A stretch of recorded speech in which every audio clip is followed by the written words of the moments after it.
Okay, so I wanted to do a little reflection on the client and practitioner role play that I just did with my boyfriend. Overall, I think it went okay.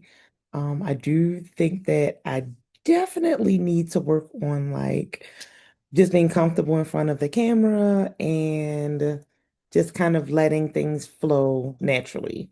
I had questions written down, but yeah, I think it's easier to do it without having things written down since it's like supposed to be a natural conversation.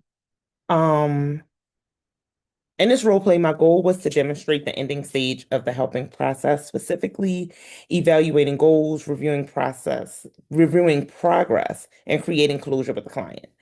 Um, I wanted to show how the relationship transitions from active support to client independence. Throughout the session, I focused on warmth, empathy, and open-ended questions to help the client reflect on their growth instead of me just pointing it out for them. One strength I noticed was how comfortable the conversation felt to some degree.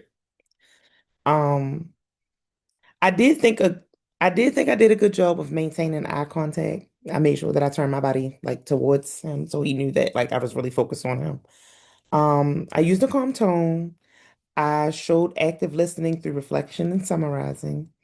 I guided the client through self-evaluation by asking scaling questions and identifying where they were in the stages of change. To help me link theory to practice, moving client from contemplation into maintenance.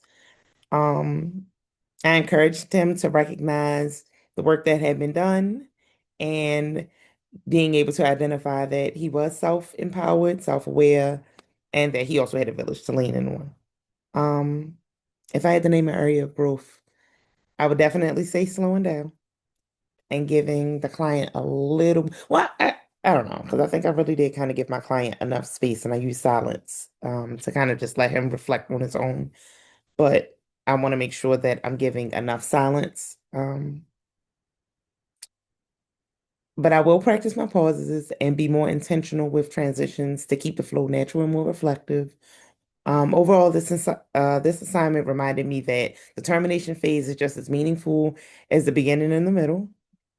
It's about helping clients recognize their strengths and abilities and trusting their abilities to continue growing.